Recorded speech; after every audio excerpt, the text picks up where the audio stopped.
est ravis de vous accueillir toutes et tous ce soir pour cette deuxième édition du prix Femmes du Digital Ouest. Donc notre objectif, on va le voir ce soir, c'est de créer des rôles modèles pour donner envie à des femmes d'aller vers les métiers du numérique.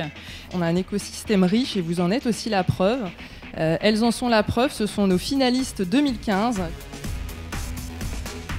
Globalement, notre dernier recrutement, c'est un tiers de femmes sur des options qui, honnêtement, ne sont pas particulièrement les plus attractives habituellement. Et il se trouve que nos embauchées femmes sont mieux payées que leurs collègues masculins. Comme quoi, il suffit de le dire, il suffit d'y croire. Nous avons la chance d'avoir une région qui est extrêmement dynamique en matière d'entrepreneuriat, une région qui est dynamique aussi en matière de promotion de la femme. Plan national mixité 2014.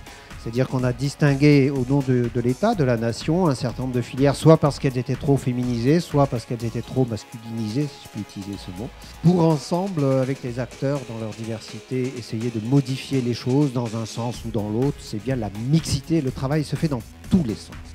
Donc l'égalité réelle entre les hommes et les femmes reste encore un champ de conquête et toutes les initiatives prises pour bousculer les mentalités et déconstruire les stéréotypes sont nécessaires. C'est bien l'objectif de ce prix. Il contribue à faire tomber les clichés, à parler d'abord de compétences et d'engagement. Les femmes sont comme les hommes, les talents d'aujourd'hui et de demain. On va parler effectivement recrutement, on va parler gestion des carrières des femmes dans le digital au sein d'entreprises, de grands groupes. On va parler aussi des plus jeunes femmes, donc d'éducation. Et on va parler des entrepreneuses étudiantes également. Un vrai questionnement de comment apprendre à apprendre dans ce monde numérique. On était tous là et tout le monde a partagé ce chiffre, 10%. À 10 ans, le code est asexué. À partir de 10 ans, on perd 10% de femmes par an.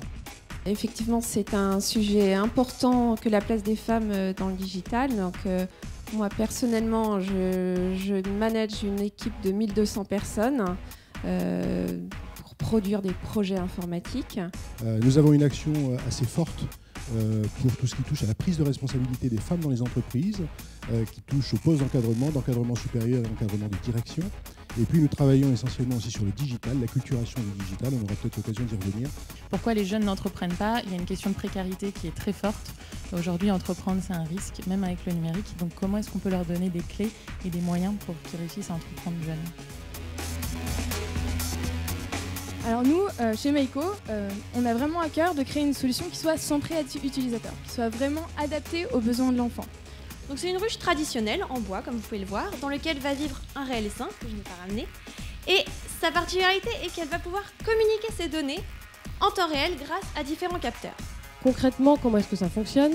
Vous avez besoin de faire nettoyer du linge, vous déposez votre linge directement dans un casier, vous fermez ce casier en tapant un code sur la serrure.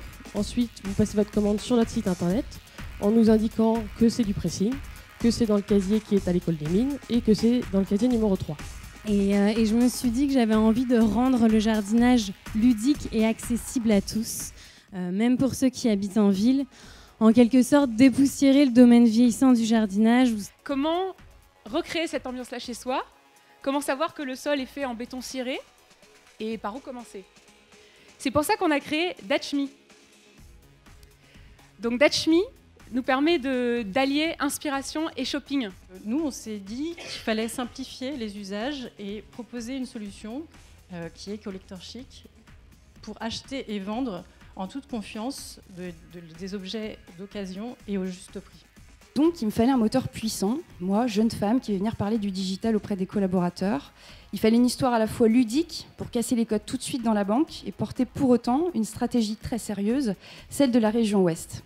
Donc j'ai constitué cette association en fait en 2014 parce que dans mon métier, beaucoup de mes amis me demandaient mais finalement ils sont où les robots? On en entend parler, on les voit au cinéma, on les voit à la télé, tout le monde dit qu'ils arrivent. On n'en a pas jamais vu un seul, à part un aspirateur peut-être, pas très intéressant. Et du coup j'ai fondé cette association qui est dédiée robotique et art, donc on travaille avec des artistes pour monter des projets. Dans ces mobilités, beaucoup de questions se posent. Comment bien déménager? Où trouver un nid, un logement pour sa famille? Quelle école pour nos enfants? C'est un projet qui est né de mon expérience personnelle en tant que voyageuse. Je me suis rendu compte qu'il était malheureusement parfois compliqué de se rendre sur certains sites touristiques. tout le monde a un téléphone. Et j'en ai confisqué énormément pendant mes ateliers. Et donc je me suis dit que la meilleure façon de leur apporter les réponses à toutes les questions, c'était de passer par un téléphone. On était des milliers entre 4 tours et j'étais toujours avec les mêmes collaborateurs de mon département gestion de fortune. Et j'avais envie de faire de nouvelles rencontres, j'avais envie de mieux comprendre comment fonctionnent les départements marketing, finance. Et non, de 7h du matin jusqu'au soir, j'étais toujours avec les mêmes collaborateurs. Bravo pour cette belle initiative, Sandrine, et toutes tes équipes.